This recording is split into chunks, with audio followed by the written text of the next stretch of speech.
Shalom dan selamat berhari Minggu, selamat beribadah kepada kita yang beribadah secara online. Baiklah, pada saat ini saya ingin mengajak kita merenungkan sebuah ayat firman Tuhan. Sebelum itu saya ingin mengatakan semoga kita semua sehat-sehat selalu di rumah dan jaga kesehatan, jaga pemakanan dan juga jaga kebersihan diri. Nah, supaya kita dielakkan daripada bukan hanya COVID-19 tapi daripada penyakit-penyakit yang mungkin boleh memudaratkan kesehatan kita. Nah, pada saat ini saya ingin mengajak kita untuk merenungkan sebuah ayat firman Tuhan yang diambil di dalam kitab Yunus. Kalau kita buka itu di dalam Perjanjian Lama, di dalam kitab Yunus babnya yang keempat, pasal yang pertama hingga pasal ke-11. Nah, di sini saya akan membaca. Tajuk besar di atas ialah Yunus belajar menginsafi bahwa Allah mengasihi bangsa-bangsa lain. Ayat pertama, tetapi hal itu sangat mengesalkan hati Yunus. Lalu marahlah ia dan berdoalah ia kepada Tuhan. Katanya, "Ya Tuhan, bukankah telah kukatakan itu ketika aku masih di negeriku? Itulah sebabnya maka aku dahulu melarikan diri ke Tarsis. Sebab aku tahu bahwa Engkaulah Allah yang pengasih dan penyayang, yang panjang sabar dan berlimpah kasih setia, serta yang menyesali karena malapetaka yang hendak didatanginya. Jadi sekarang, ya Tuhan, cabutlah kiranya nyawaku, karena lebih baik aku mati daripada hidup." Tetapi firman Tuhan, "Layakkah engkau marah?" Yunus telah keluar meninggalkan kota itu dan tinggal di sebelah timurnya. Ia mendirikan di situ sebuah pondok dan ia duduk di bawah naungannya menantikan apa yang akan terjadi atas kota itu. Lalu atas penentuan Tuhan Allah tumbuhlah sebatang pokok jarak melampaui kepala Yunus untuk menaunginya agar ia terhibur daripada kekesalan hatinya. Yunus sangat bersukacita karena pohon jarak itu. Tetapi keesokan harinya, ketika fajar menyingsing, atas penentuan Allah datanglah seekor ulat yang menggerek pohon jarak itu sehingga layu. Segera sesudah matahari terbit, maka atas penentuan Allah tertiuplah angin timur yang panas terik, sehingga sinar matahari menyakiti kepala Yunus. Lalu rebahlah ia lesu dan berharap supaya mati. Katanya, "Lebih baiklah aku mati daripada hidup." Tetapi berfirmanlah Allah kepada Yunus, Layakkah engkau marah karena pohon jarak itu?" Jawabnya, Selayaknya lah aku marah sampai mati." Lalu Allah berfirman, "Engkau sayang kepada pohon jarak itu, yang untuknya sedikit pun engkau tidak berjerih payah, dan yang tidak engkau tumbuhkan, yang tumbuh dalam satu malam dan binasa dalam satu malam pula. Bagaimana tidak aku akan sayang kepada Niniwe, kota yang besar itu, yang berpenduduk lebih dari 120.000 orang, yang semuanya tak tahu membedakan tangan kanan dan tangan kiri dengan ternakannya yang banyak." Demikianlah firman Tuhan. Firman Tuhan ini berlatar belakangkan di mana ketika Yesus, kalau kita melihat, walaupun kitab Yunus ini sangat ada 4 pasal sahaja, tapi kita melihat bagaimana pekerjaan Allah di dalam seorang hamba Tuhan, yaitu Yunus. Yunus ini ialah seorang hamba Tuhan, orang Ibrani yang dicatat bahwa dia ini ialah seorang hamba Tuhan, yaitu seorang nabi. Dan kalau kita membaca di dalam pasal yang pertama itu menceritakan tentang Yunus mengingkari panggilan Tuhan, di mana Allah datang di sebuah mimpi Yunus. Datanglah firman Tuhan kepada Yunus bin Amitai. Demikian, dia bangunlah, kata firman Tuhan. Bangunlah, pergilah ke Niniwe, kota yang besar itu. Berserulah terhadap mereka, karena kejahatannya telah sampai kepadaku. Ini adalah perintah Allah kepada Yunus untuk pergi ke Niniwe. Bahwa daerah Niniwe ini diketahui bahwa daerah ini ialah daerah yang penuh dengan kejahatan. Ada banyak kejahatan yang berlaku di dalam daerah ini. Dan kalau kita ketahui, di sini bukan daerah bangsa Israel, tetapi ini bangsa lain. Nah, jadi di sini Yunus memikirkan, dia mengetahui tentang hal-hal daerah ini bagaimana terhadap orang-orang. Jadi dia pun berpikir dua kali. Nah, kalau kita membaca di bahagian pasal yang pertama itu ialah ketika Yunus melarikan diri daripada Tuhan. Melarikan diri, dia mau kemana? Dia ke Tarsis. Nah, ketika dia ke Tarsis itu, di dalam satu kapal, dia Tuhan menurunkan angin ribut terhadap kapal itu, sehingga membuatkan kapal itu hampir hancur dan banyak peralatan ataupun banyak benda-benda berharga yang mereka telah buang untuk meringankan kapal ini agar kapal ini tidak tenggelam. Nah, tetapi angin ribut masih juga membuat kapal ini menggoncangi kapal ini. Nah, jadi apa yang Yunus lakukan ketika itu? Yunus lari ke bawah bagian kapal, bagian bawah sekali, dan dia tidur. Mungkin dia merasa ini tidak apa-apa. Tetapi ketika itu nakoda ataupun ketua kapal itu turun ke bawah, dia mencari Yunus. Di manakah orang itu? Nah, jadi ketika dia melihat Yunus tertidur nyenyak, dia membangunkan Yunus. Kenapa engkau tertidur nyenyak di sini? Kenapa Yunus boleh tertidur nyenyak sedangkan mereka sedang mengalami goncangan ombak yang besar? Nah, jadi di situ mereka membuang undi, siapakah yang sebenarnya penyebab daripada ombak.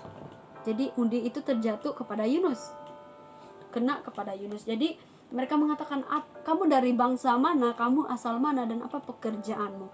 Nah, di situ Yunus menceritakan kenapa mungkin siapa dia, dan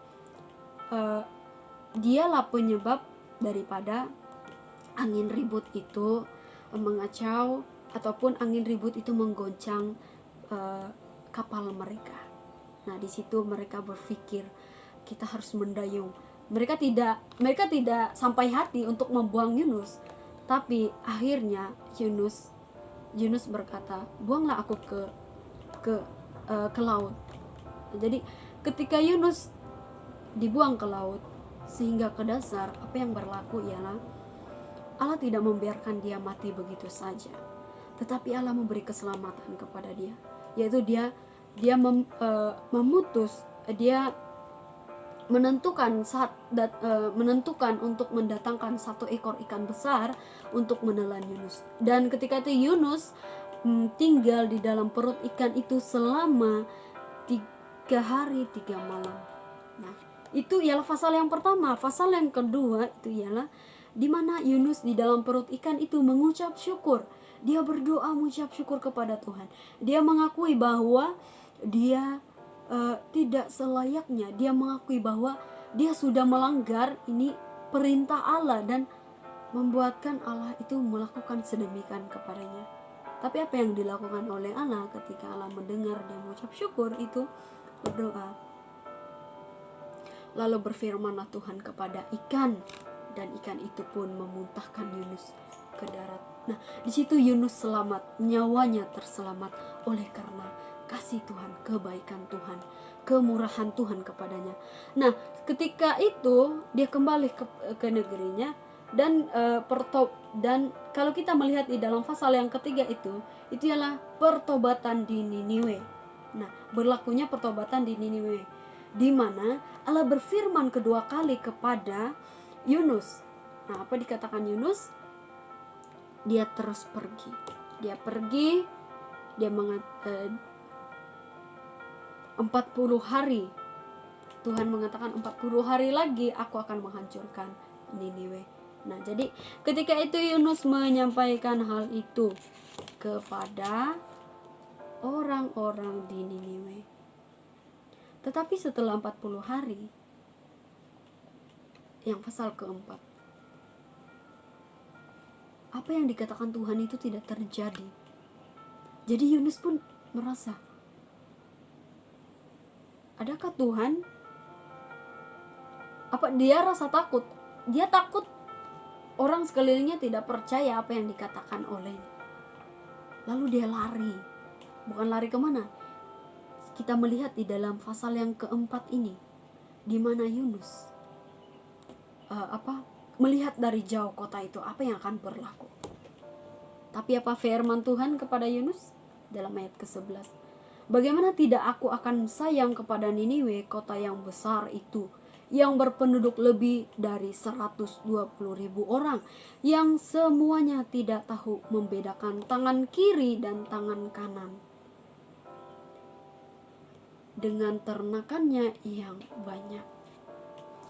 Sesungguhnya Allah sangat mengasihi kota itu, yaitu kota Niniwe. Tetapi dia ingin menyadarkan bangsa itu. Bukan hanya dia ingin menyadarkan bangsa itu, melalui cerita ini kita boleh menyimpulkan bahwa dia juga ingin menyadarkan Yunus, seorang hambanya.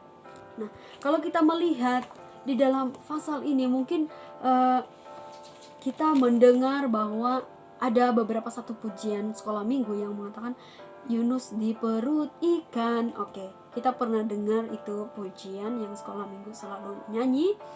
Inilah sebenarnya kisah Yunus, di mana dia pergi ke Niniwe untuk mengatakan bahwa Allah akan memusnahkan.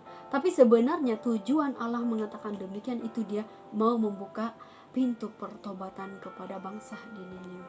Dia sangat prihatin kepada bangsa Niniwe. Dia sangat mengasihi bangsa itu sehingga dia mengutus salah seorang untuk menyampaikan pesan ini. Dia bukan untuk menakutkan, tetapi untuk menyadarkan bangsa ini bahwa sudah jauh mereka meninggalkan Tuhan. Nah, kalau kita melihat ini ada satu tema yang saya boleh petik dari firman Tuhan ini, yaitu kehendak Tuhan bukan kehendak manusia. Kenapa saya memetik tema ini ialah seringkali kita memikirkan bahwa apa yang kita kehendak itu ialah kehendak daripada Allah. Tapi sebenarnya di sebaliknya, karena kehendak Tuhan itu tiada siapa yang tahu, kehendak Allah itu tiada siapa yang mengerti. Tetapi di dalam firman ini Allah mengatakan, kehendakku bukan kehendakmu.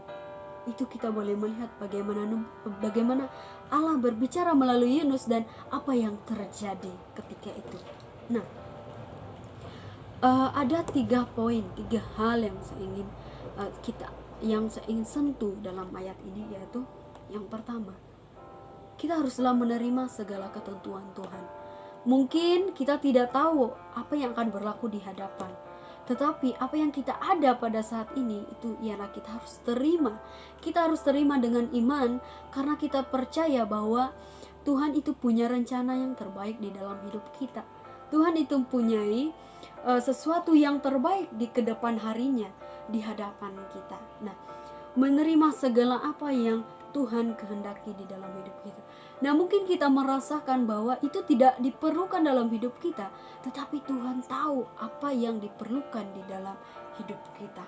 Apa yang boleh membuatkan kita terus maju di dalam iman, terus bertumbuh dan terus berbuah. Nah, kita haruslah menerima segala ketentuan Tuhan. Mungkin menerima itu adalah satu hal yang sangat berat, karena kita perlu menerima hal-hal yang menurut kita itu tidak ada kaitan dalam diri kita. Tetapi kata Tuhan, inilah yang engkau perlukan. Nah, itu sebenarnya yang Tuhan kehendaki dalam kehidupan kita. Kita menerima kehendak Tuhan. Bagaimana Allah telah berbicara kepada Yunus, dan ketika Yunus melihat pekerjaan Tuhan, di dalam pasal yang keempat, itu sebenarnya Allah mau Yunus menerima ketentuan Tuhan. Allah mau Yunus membuka mata. Allah mau Yunus dan juga bangsa-bangsa di Niniwe menerima kehendak Tuhan. Dia memang mengatakan bahwa dia akan memusnahkan negeri itu, tetapi dengan kasih dan kebaikan Tuhan, dia tidak memusnahkan. Sebenarnya dia bertujuan untuk menyedarkan bangsa di Niniwe. Nah, itu hal yang pertama. Hal yang kedua, apa yang kita boleh belajar ialah biarlah kita menjadi mata seperti mata Tuhan. Kenapa kita harus menjadi mata seperti mata Tuhan yang tidak memandang hanya kepada satu bangsa? Mungkin di dalam firman Tuhan dia mengatakan bahwa bangsa Israel adalah bangsa umat pilihan Allah. Tetapi dia bukan hanya melihat kepada bangsa itu, tetapi dia juga melihat kepada bangsa di seluruh dunia. Nah, kenapa saya katakan kita harus menjadi mata seperti mata Allah? Karena bukan hanya melihat kepada bangsa kita sendiri, bukan hanya melihat kepada bangsa yang keturunan kita, tetapi juga melihat kepada bangsa lain. Bagaimana tema kita yang di BCCM pada ketika ini? Biarlah kita menjadi berkat, menjadi gereja di seluruh dunia.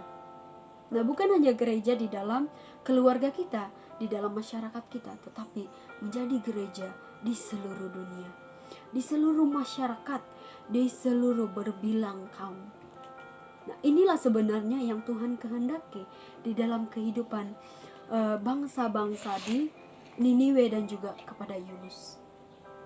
Bagaimana dia mau kita menjadi mata seperti mata Allah, yang memandang orang lain, orang sekeliling kita, orang yang tidak kita kenal dengan kasih yang datang daripada Tuhan. Jadi seperti mana Yesus sudah mengasihi kita melalui pengorbanannya di atas kayu salib, begitu juga kita hendak mengasihi sesama kita manusia. Nah, itu yang kedua. Mungkin sebelum saya masuk yang ketiga, mungkin kita sangat susah untuk mengasihi orang yang tidak kita kenal. Tetapi pada saat ini Allah mengajar kita tentang melalui firman-Nya, bagaimana kita hendak mengasihi, memandang orang lain seperti mana Allah memandang bangsa Niniwe ketika ini, seperti mana Allah mengasihi bangsa Niniwe, dan juga Allah mengasihi kita secara pribadi, dan juga kita juga hendak mengasihi orang lain yang mungkin kita tidak kenal secara pribadi. Nah, jadi hal yang ketiga itu ialah kesempatan ataupun peluang. Allah memberikan kesempatan kepada Yunus untuk membuka pikirannya, membuka hatinya, membuka pintu pintu untuk sedar. Begitu juga Allah mau membuka pintu kesedaran kepada bangsa-bangsa di Niniwe. Bangsa di Niniwe di mana mereka sudah sangat jauh daripada Allah. Mereka menyembah berhala, melakukan pekerjaan-pekerjaan yang tidak baik, yaitu mereka menyembah berhala, dan juga mereka penuh dengan kejahatan, kemuslihatan hati yang kita boleh lihat. Nah, jadi di situ Allah membuka pintu keselamatan ataupun kesempatan, peluang kepada mereka untuk bertobat. Kalau kita melihat dalam pasal yang ketiga, itu ialah pertobatan bangsa Niniwe, di mana Allah memberikan kesempatan. Kalau Allah tidak memberikan kesempatan kepada bangsa Niniwe, pastinya bangsa Niniwe itu, tanah Niniwe, yaitu kota Niniwe, akan menjadi seperti Sodom dan Gomora, di mana Allah telah memusnahkan Sodom dan Gomora sekelip mata. Tetapi Allah mengasihi, Dia mau memberi kesempatan kepada bangsa Niniwe di kota Niniwe untuk bertobat, untuk membuka hati, membuka pikiran, membuka pintu hati mereka untuk percaya, memandang kepada Tuhan. Begitu juga kita pada hari ini. Kalau COVID-19, seandainya COVID-19 ini tidak berlaku dalam dunia kita pada hari ini. Mungkinkah ada ramai orang yang mencari Allah pada saat ini? Mungkinkah ramai orang yang berdoa memohon kepada Tuhan, memohon keselamatan kepada Tuhan? Mungkinkah? Nah, ini juga yang berlaku kepada bangsa di Niniwe. Kalau Tuhan tidak mengutus Yunus untuk ke sana, mungkin tiada pintu pertobatan. Begitu juga keadaan kita pada saat ini. Kalau COVID-19 tidak berlaku dalam hidup kita, mungkin ada masalah-masalah lain yang berlaku dalam hidup kita. Itu mungkin tidak akan meneguhkan iman kita, iman percaya kita kepada Tuhan. Nah, sebenarnya Allah punya tujuan yang terpenting, yaitu Dia ingin membuka peluang, Dia ingin membuka kesempatan kepada kita untuk bertobat, untuk kembali kepada Allah, untuk memandang Yesus Kristus sebagai Sang Juru Selamat kita, sebagai Allah yang harus disembah, yang harus ditinggikan dan dimuliakan. Nah, jadi sidang jemaat, saudara-saudari sekalian, kita yang mendengar, mungkin pada saat ini baru kita sadar bahwa kita sangat memerlukan Tuhan, walau dalam keadaan apapun, walau dalam situasi apapun. Nah, jadi biarlah kita menjadi gereja, biarlah hidup kita ini menjadi gereja untuk Tuhan, menjadi tempat di mana Allah mau berkarya, di mana tempat Allah mau bekerja ataupun bertindak dalam hidup kita. Nah, jadi ada 3 hal itu. Saya akan ulangi. Hal yang pertama itu ialah menerima segala ketentuan Tuhan. Dan hal yang kedua, menjadi seperti mata Tuhan, menjadi seperti matanya. Dan juga hal yang ketiga itu ialah kesempatan dan peluang. Itulah hal yang Tuhan berikan kepada kita, yang Tuhan mau kita pelajari, yaitu melalui Yunus yang sudah kita baca dan kita renungkan sebentar tadi. Nah, biarlah firman ini menjadi kekuatan kepada kita, meneguhkan iman kita. Tetaplah setia, tetaplah bertahan, walau badai besar manapun, tetaplah percaya kepada Tuhan, karena Tuhan itu tetap ada dalam hati kita, dalam hidup kita, dalam diri kita. Semoga Tuhan memberkati dan melindungi kita sekalian. Tetaplah setia dan berpegang kepada kehendak Tuhan. Tuhan memberkati.